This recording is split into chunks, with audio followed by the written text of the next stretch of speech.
এই ঘড়িটা এখন ভাইরাল একটা ঘড়ি। তো আমি এই ধরনের জিনিস পড়তে অনেক পছন্দ করি। যেমন আজকে আমি নীতা আম্বানির একটা গলার সীতাহার পারচেস করেছি, যেটা 7 মিলিয়ন রুপি ছিল।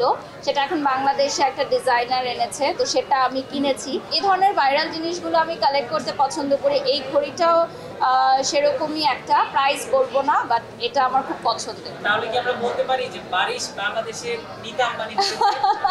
না, এরকম একদমই না, কারণ আমি খুবই ছোট একজন মানুষ। আমি চেষ্টা করছি।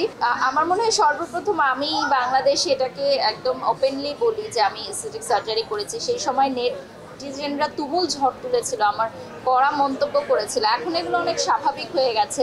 তবে আমি সেই সাহসিকতা দেখিয়েছিলাম যে না, আমি যদি কিছু করি সেটা আমি বলতেও পারবো। যদি আমি না বলতে পারি তাহলে আমি কেন করবো সেই জিনিসটা? আমি তো এখানে কোনো অন্যায় করিনি, আমি তো কোনো অন্যায় কাজ করিনি, তাহলে আমি কেন লুকিয়ে রাখবো বা কেন আমি বলতে পারবো না?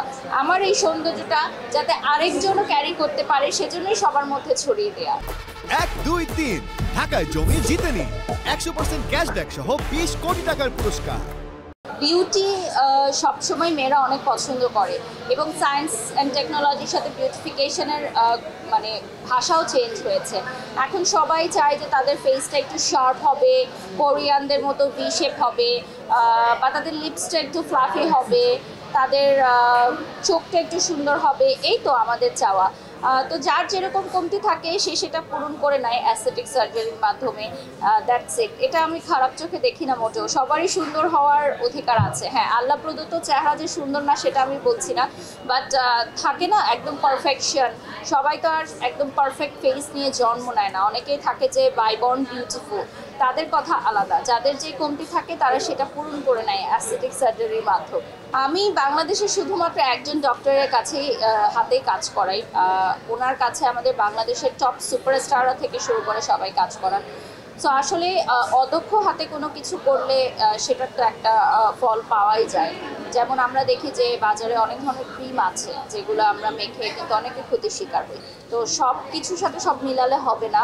অবশ্যই আপনাকে দেখতে হবে যে আপনি কোথায় যাচ্ছেন, কি খাচ্ছেন, কি পরছেন, কি মাখছেন, সেগুলো ব্যাপার। কাজল রেখার গানগুলো দেখা হয়েছে, এবং কাজল রেখা সিনেমার যে হিরোইন মন্দিরা চক্রবর্তী, উনি আমার অনেক পূর্ব পরিচিত। যেহেতু আমরা নাচের অঙ্গনের, যেহেতু নাচের মেয়ে, তো মন্দিরা আপুকে আমি অনেক বছর ধরে চিনি। একজন পূর্ণাঙ্গ নায়িকা হিসাবে তিনি সিনেমায় আসছেন, এটা আমাদের সবার জন্য অনেক গর্বের। আর পাশাপাশি বাংলা সিনেমা ইতিহাস নিয়ে যেগুলো হয় আমার দেখতে ভীষণ ভালো লাগে। আমার মনে হয় যে আজকে চিত্রনায়ক, চিত্রনায়িকা এবং পরিচালকের সাথে একসাথে বসে আমরা সবাই, মিডিয়া তো আমরা একটা পরিবারের মতোই, সবাই মিলে সিনেমা উপভোগ করবে। এর চেয়ে আনন্দের আর কিছুই হতে পারে না। মনে হচ্ছে আজকেই ঈদের দিন। আসলে গল্পে আমরা যা পড়ি সেটা কিন্তু সিনেমায় আরও সুন্দরভাবে ফুটানো হয়, চরিত্রায়ন বলেন। আর গিয়াসউদ্দিন সেলিম ভাইয়ের মতো একজন অসাধারণ পরিচালক অবশ্যই অনেক সুন্দর করেই কাজটা করেছেন। এবং মন্দিরা চক্রবর্তীকে আমি দেখেছি যে তার অসাধারণ অভিনয়, গানগুলো আমি দেখেছি। যেহেতু নাচের মেয়ে, অভিনয়ে পারদর্শী। তো আমরা সবসময় বলি যে বাংলা সিনেমায় নায়িকা সংকট। তো আমার মনে হয় মন্দিরার এই যে বাংলা সিনেমায় পা রাখা, এটা আমার মনে হয় নায়িকা সংকটটা কিছুটা হলেও আমাদের শেষ হবে, এবং আমরা একজন পরিপূর্ণ নায়িকাকে পাচ্ছি। 1, 2, 3 ঢাকায় জমি জিতে নিন 100% ক্যাশব্যাক সহ 20 কোটি টাকার পুরস্কার। আমি রিসেন্টলি একটা সিনেমা করেছি যেটা ভারতে মুক্তি পাচ্ছে।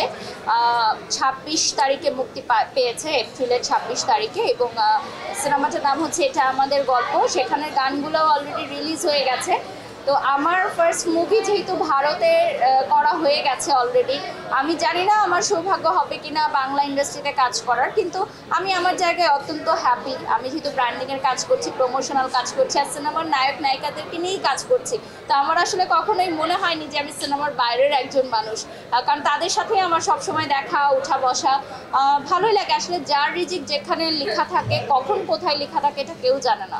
সুযোগ হয়েছে তাই কাজ করেছি। সত্যি কথা বলতে ওনারা আমাকে অফার করেছে, এবং আমি ইন্ডিয়াতে গেছি, স্ক্রিন টেস্ট দিয়েছি, আমাকে তারা সিলেক্ট করেছে। এটা করোনার আগের কথা, তখন কিন্তু আমি এতটা ব্র্যান্ডিংয়ে আসিনি।